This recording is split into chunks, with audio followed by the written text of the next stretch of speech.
Bonjour et bienvenue sur ce 6e bulletin d'information syndicale. Pour ce mois de juin, on va aborder les thèmes suivants. L'accord agréé sur le handicap, la grève à Smile, la suite de la mobilisation et enfin une réflexion sur l'utilité de notre accord sur le temps de travail.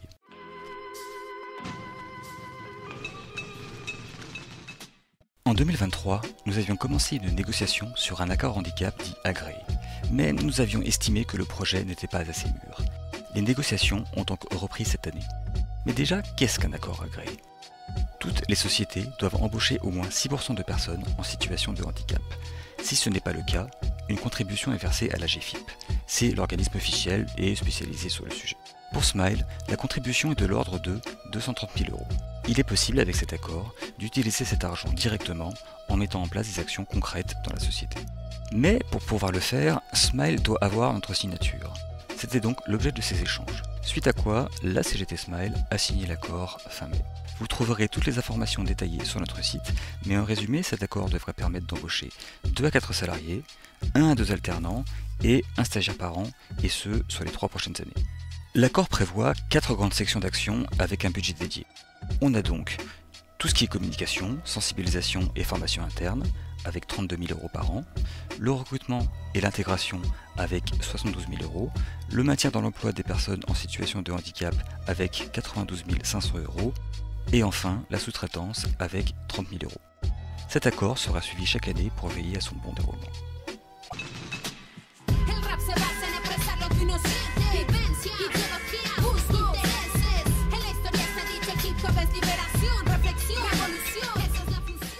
On vous a déjà présenté le contexte et les revendications sur les augmentations. Donc aujourd'hui, on va se concentrer sur les derniers événements. Le jeudi 23 mai, il y a eu 75 grévistes, soit environ 10% de salariés. C'est énorme, surtout pour une entreprise comme Smile, où il y a beaucoup de gens au statut cadre, où il y a des gens en mission chez des clients et qui peuvent être déconnectés de la vie de l'entreprise. Bref, ce n'est pas évident de créer une dynamique. D'ailleurs, sachez que des collègues de chez Capgemini sont aussi en grève pour les mêmes raisons et qu'ils ont été impressionnés par votre mobilisation. Au passage, un grand merci à la CGT Capgemini qui est venue nous soutenir sur les piquets de grève et nous apporter leur expérience syndicale. Bilan de ces journées, nous avons bataillé pour obtenir des augmentations qui permettraient au moins de compenser l'inflation. Ça paraissait le minimum, mais la direction a choisi de ne pas y répondre. Bref, nos conditions de vie passent après les intérêts du capital. Nous avons demandé à ce que les actionnaires investissent dans les salaires, donc vers de la croissance interne plutôt que de la croissance externe, mais la réponse est assez révélatrice. La direction estime qu'injecter de l'argent dans les salaires, ce serait le perdre dans 6 mois. Sous-entendu, payer le travail, ça sert à rien. Penser de la sorte, c'est oublier tout simplement qui produit de la valeur ajoutée dans cette société. Maintenant, cette grève va laisser des marques. En effet, beaucoup de salariés avaient encore un peu d'estime pour la direction. Mais ce n'est pas sûr qu'il en reste beaucoup après ça. Durant les tractages ou durant la grève, nous avons pu discuter avec des collègues qui nous ont fait part de leur dégoût et de leur perte d'adhésion. On les comprend, car comment s'investir dans une société qui ne les respecte pas?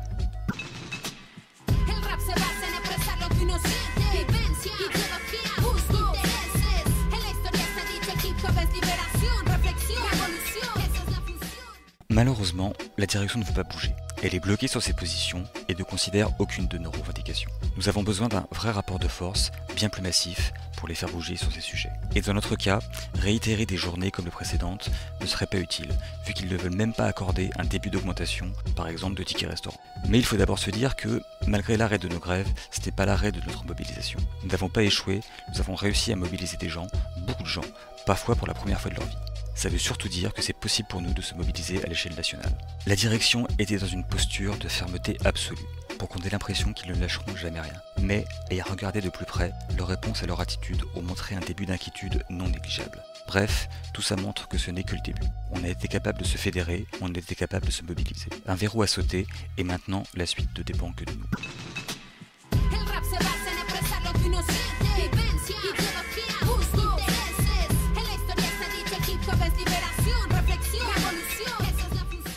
Une réflexion est en cours sur notre accord dit ARTT. On vous explique tout. À Smile, il existe un accord d'entreprise permettant de mettre en place le forfait jour sans respecter les minima conventionnels de salaire. Celui-ci a été signé en 2011 par la CFDT, moyennant quelques contreparties, à savoir l'assurance d'avoir 10 RTT par an, dont le lundi de Pentecôte, et 2 jours de formation par an et une journée de compensation si elles ne sont pas effectuées. En revanche, il a plusieurs désavantages.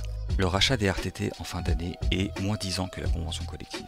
La valeur du rachat est à 110% contre 120 à 130% dans la convention.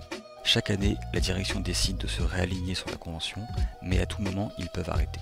Ensuite, normalement, le forfait jour est autorisé pour les personnes avec un salaire égal à au moins 2 fois le palier minimum de la sécurité sociale, soit environ 90 000 € par an. On en est très loin puisque cette règle saute avec notre accord. Même avec la mise à jour de la convention de 2022, il faut quand même être à la position 2.3 et gagner 54 000 €. On ne rentre pas plus dans les détails techniques, mais vous avez l'idée. Un dernier désavantage est apparu cette année avec l'arrivée du DEMI. On vous renvoie vers les épisodes précédents, mais Smile invente des règles permettant de ne plus reverser de jours compensateurs en cas de non-formation. Bien que rappelé à l'ordre par l'inspection du travail, la direction n'a pas souhaité se régulariser. Donc, il y a quelques avantages et quelques inconvénients à cet accord, qui est obsolète sur certains aspects depuis des changements de la convention collective en 2014 et 2022.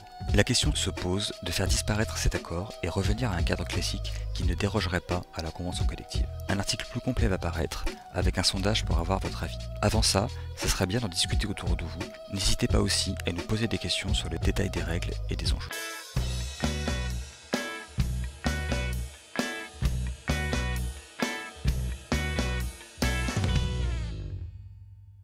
Vous venez d'écouter le 6e numéro d'Information syndicale en format audio. Comme toujours, si vous souhaitez recevoir les informations relatives au syndicat, n'hésitez pas à vous inscrire à la newsletter via le site web. Vous pouvez aussi nous rejoindre sur Slack où nous échangeons régulièrement, c'est un espace de proximité avec vous. N'oubliez pas, le syndicat c'est vous et ce que vous décidez d'en faire. Défendez-vous, syndiquez-vous.